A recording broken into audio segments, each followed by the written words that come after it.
Here we go. This is it. Crisis, danger, the thrill of adventure. Adventurers Guild! Finally, our days of rescuing kittens and finding lost puppies are over! The age of adventure is upon us!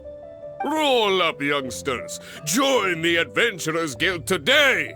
In this time of great upheaval, we must rally together, take on the dragon, and save our great city of Mondstadt! What? What? The Storm Terror threat is resolved? I missed the acting clanmaster's speech? Storm Terror should have put up more of a fight. We didn't get to join in. Come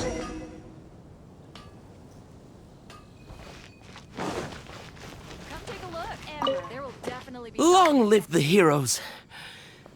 Thank you. It's finally over. Many trade routes have closed due to the Storm Terror incident. We can cope for now without fresh fruit and vegetables. But if the wine supply dries up, we're all doomed. I cannot imagine a world without wine. I hope they get the trade routes back up and running soon.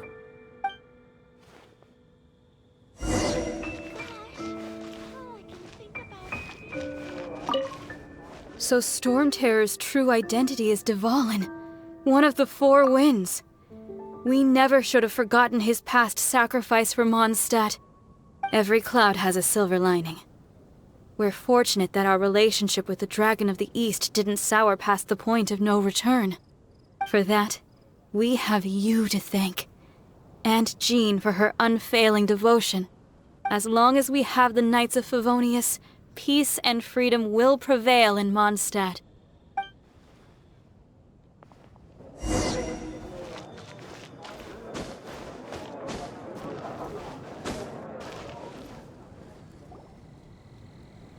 Greetings. May I take your order? Why so cold? I've always thought that we enjoy quite the intimate friendship. It seems your great battle sharpened not only your combat skills, but your wit as well. A knight after my own heart. To bask in the presence of Mondstadt's new big hero is quite the morale boost. And that's coming from a knight. Sweet-talking, sugar-coated Captain Kaya. Nonsense. I speak from the heart. Just looking for a quiet spot to collect my thoughts. While all the other knights are working hard to clean up after the battle? Thinking can be an arduous task, you know. Believe me, I'd much rather be taking out the trash. So what you thinking about then? The Abyss Order. A dragon wreaks havoc in Mondstadt, and the acting Grand Master leaves the city to combat the threat. Strategically, that's the perfect moment for the Abyss Order to make their move. If you were the Abyss Order, would you squander this golden opportunity by sending in nothing more than a few hilly churls? To get to the bottom of it, I decided to wait. So I waited, and watched for their next move. Then came the day you made all hell break loose in Storm Terror's lair. Just as the hilly churls' cries sounded from the city gates. That same day, I saw shadowy figures lurking in the city itself. Inside the city? Well, all the other knights were outside, fighting the enemy. As you can imagine, that left the inside of the city completely unguarded. Except for me, of course. And so I approached the Abyss Order infiltrators for a bit of, let's call it fraternizing. Through various means, I managed to gather some rather interesting intel. The situation is this. The Abyss Order, they are united under a single leader. The Abyss Order has a leader? Yes. And it was this very leader who devised the plot to turn Dvalin into a weapon of war. What exactly did you have to do to find this out? Let's just say I'm blessed with certain linguistic powers. There's more. The Abyss Order has a name for this leader. They call her the Princess. Now, I'm sorry to cut this intelligence briefing short, but I do believe I spy Amber heading this way. I think she's still angry with me for my absence from the defense effort during the attack. I'd better slip away before she notices me.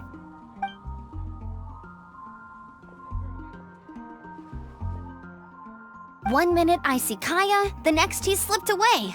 Clear sign of a guilty conscience. Are you sure? Because that sounds like exactly what he'd say to talk himself out of trouble. But let's forget about him. I worked super hard today, and my tummy's rumbling. Let's order. Hi, Sarah. 1 sticky honey roast, please.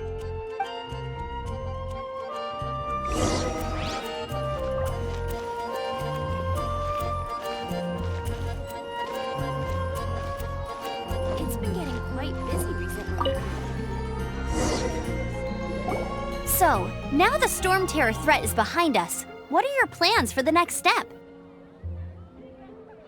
Paimon thinks it's time to leave Mondstadt and keep looking through the 7 nations until we find clues about his sister. Huh, really? Oh, well, I guess this is goodbye for now. Hey, don't feel down. You'll always be a friend of the Knights of Avonius, and our honorary knight. Wherever you may go, and wherever the wind may blow. That's the spirit. Remember, Mondstadt will always welcome you. All right, now let's eat before it gets cold.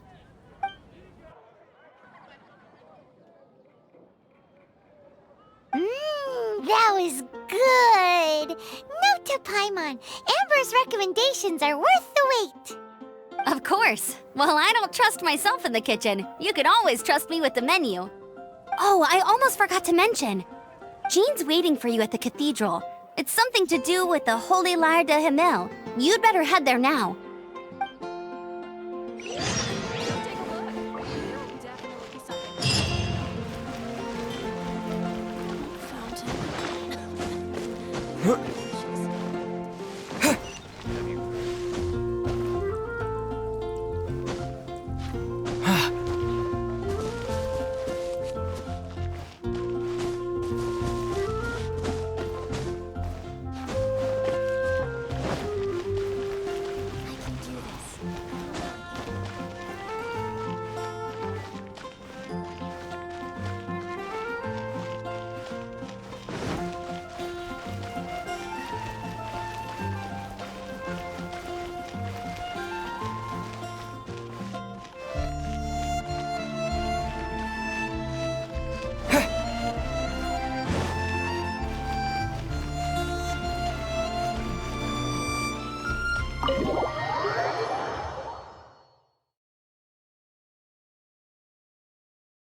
This is Barbara, the deaconess of the church. She is here to retrieve the Holy Lyre de Himmel. May the Animo Archon protect you. I'm not really in a position to speak compared to our acting Grand Master, but I still want to thank you all on behalf of all of Mondstadt for your assistance. Fortunately, everything was resolved peacefully. I can't imagine how an all-out war between the military and the dragon would have ended. Now the Fatui have no choice but to keep their mouths shut. They must be annoyed that things didn't turn out as planned for them. This time, they even lost their best excuse to pressure the Knights of Favonius. Diplomatically speaking, they gained nothing, and on the contrary, simply proved just how vexatious they can be. Sounds like quite the story. So, did you bring the Holy Lyre with you? We cannot ask you to keep defending the lyre forever. The Seneschal has been pressing me for a while now. We, did bring it with us. It's a little... Oh, don't worry. I'm not here to collect rent. The church has always received special funding. The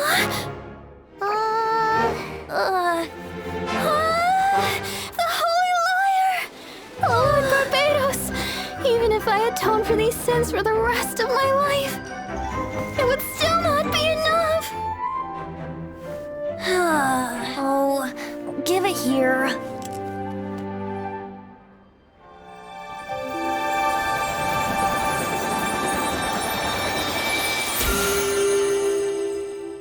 How could this Holy Liar, but how?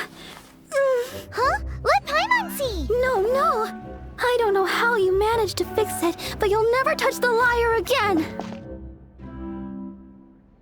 We, really should get going. That trick I used to repair the Holy Liar.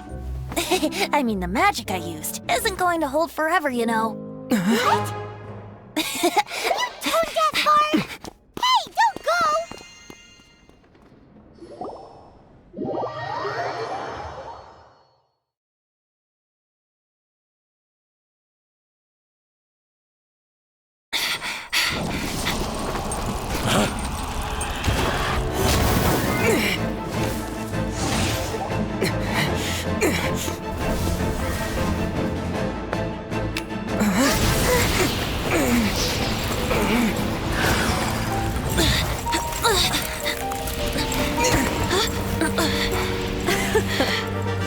At last, Mondstadt's rodent ruler in the flesh.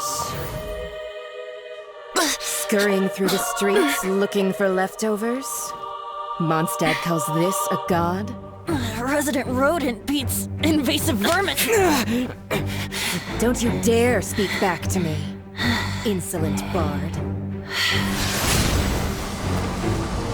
Absentee Archon of Mondstadt. How impotent you've become. That smirk you wear looks out of place. Did you steal it from your master's face? Should have held your tongue.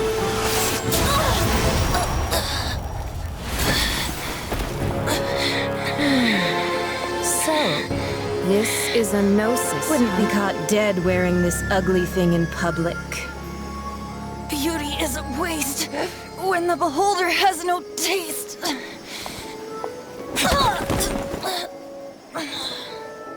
Venti! Well, we have what we came here for. Come, before our dear Favonian friends arrive. Leave nothing for them to find.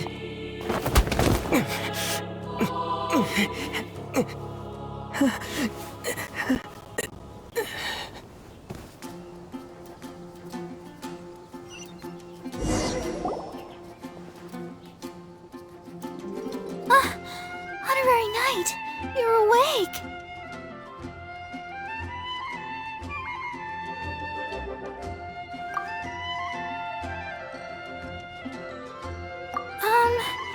I wouldn't say he's alright, exactly. I found you lying unconscious outside the cathedral and used my elemental powers to heal you. That bard awakened first, but strangely, my healing powers had almost no effect on him. This is the first time I've encountered such a patient. But he just said, it's completely normal, and then got up and left the cathedral. He left? Already? Where'd he go? The symbol of Mondstadt's hero. That's what he said. I wanted to stop him, but Jean, I mean, Master Jean, said to let him leave. How... Paimon remembers Venti healing under that tree before. It's probably due to the connection between Windrise and the Animal Archon. Master Jean has figured it out as well, but we can't tell Barbara.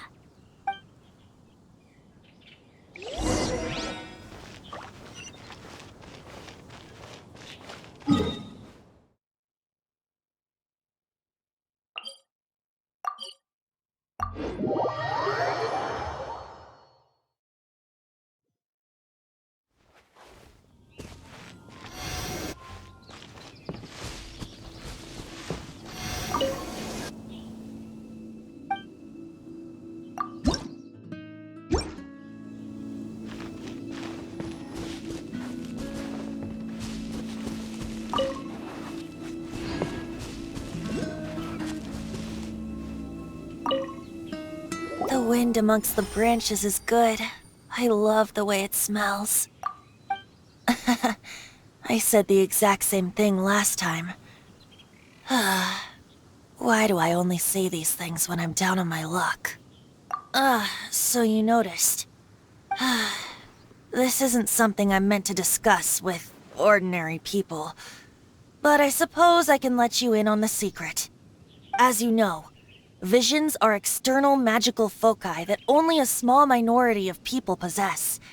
They use these visions to channel elemental power. In truth, every wielder of a vision is one who can attain godhood and ascend to Celestia. We call such people allogenes. Allergenes? Paimon's never heard of them before. That's because this is a secret that only Archons are privy to. We don't need primitive tools like visions. Instead, each Archon has an internal magical focus that resonates directly with Celestia itself, known as a gnosis. It's just a glowing glass ball I carry around to avoid suspicion. So who was that nasty woman who sent Paimon flying and stole your gnosis? Her name is Signora, number 8 of the Harbingers. She and the rest of the Harbingers have been given godlike executive authority by the Tsaritsa of Snezhnaya, and with it, strength surpassing that of other mortals. The Tsaritsa of Snezhnaya? Isn't that... Indeed. She is one of the 7. The Tsaritsa who reigns from her winter palace, and the one person that the Fatui Harbingers all answer to. The 7 don't always get along well, but still. I never thought that she would plot to steal another Archon's gnosis. How should I put this? 500 years ago, I knew her well, but I can't say the same is true now. You see, a certain catastrophe happened 500 years ago, and after that, she cut off all ties with me. But we can save discussion of the Cryo Archon and the Fatui for another day. If you seek the rest of the 7, many difficulties lie ahead of you still. You should head for Mondstadt's neighboring nation of Liyue. The Geo Archon who reigns there, unlike me, administrates his entire region personally. He only descends once every year to give his divine predictions, which set the direction for Liyue for the rest of that year. Even so, it sounds like he works much harder than a certain someone, In any case, this year's Rite of Descension is soon to begin. If you miss it, you'll just have to wait another year. What? Oh, why didn't you tell us before? Well, then bye! We're going! One moment, Windborn Outlander. Just use it gratefully. Or, better yet, treat me to a glass of dandelion wine. Traveler, as you set off on your journey once again, you must remember that the journey itself has meaning. The birds of Tevat, the songs in the cities, the Tsaritsa, her Fatui and the monsters, they are all part of your journey. The destination is not everything. So before you reach the end, keep your eyes open. Use the chance to take in the world around you. Great.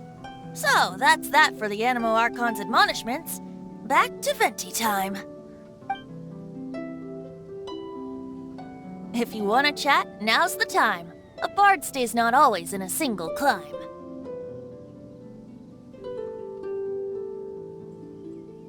Up till the end, Dvalin remembered his duty as one of the 4 winds.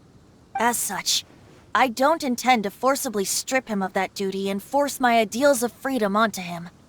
I just hope that Dvalin will be able to choose for himself and understand what freedom is. Before I became an Archon, I too was taught the meaning of freedom in this way by a friend. If you want to chat, now's the time. A bard Kaya shared some new intelligence, you say? Oh, I see.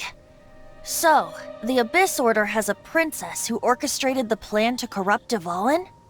They were probably trying to turn Dvalin into a weapon of war for the Abyss.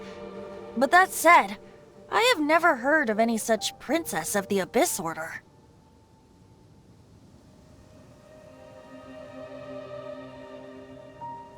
I think so too. Apparently. But how does a prince come out of nowhere and take command over the entire Abyss Order? If you want to chat, now's the time. A bard That Fatui lady didn't hang around, did she? She just grabbed your gnosis and left? She wanted to avoid any eyewitnesses from the Knights of Favonius. The slightest slip-up here would have destroyed the Fatui's diplomatic relations with the Knights. So they're just gonna keep acting like Mondstadt's allies as if nothing happened? If only the Seven Nations had banded together against the Abyss Order in the first place. The Fatui possess the strongest military among the Seven Nations, yet they've used it to steal the Holy Lyre, covet the power of gods, and use Dvalin as a bargaining chip against the Knights. Speaking of the lyre, didn't Diluc say something like this before? He said that the Fatui could only run amok across the Seven Nations and threaten the Knights because of the Harbingers. Yes. As I said earlier, the Cryo-Archon has given them authority and strength beyond that of other mortals. The Tsaritsa... I haven't seen her in 500 years. What is she thinking? What's her plan? Whatever the answer is, I have a feeling it's only going to make your search for the Seven all the more difficult. If you want to chat, now's the time. A bard stays not always in a single climb. As I said before, vision wielders are known as allogenes and may ascend to Celestia. A gnosis is a higher-order nexus of elemental manipulation and is emblematic of an Archon's status as one of the Seven. But as for which of the Seven took your sister... I'm sorry, I don't know. Wait, as one of the Seven, I'm not clear of suspicion yet either, am I? Hang on a hot second. Tone Deaf Bard is just one of Barbados' many incarnations. Who's to say that... We're a great team indeed. Say, once you find your sister, how would you like to become one of the new Four Winds? You don't seem too into it. Hey, Tone Deaf Bard! If being one of the Four Winds means free food, you can consider Paimon. If you want to chat, now's the time. A bard... Well then, best be off to Liyue. If the dissension ritual you failed to tally, then another year you must dally.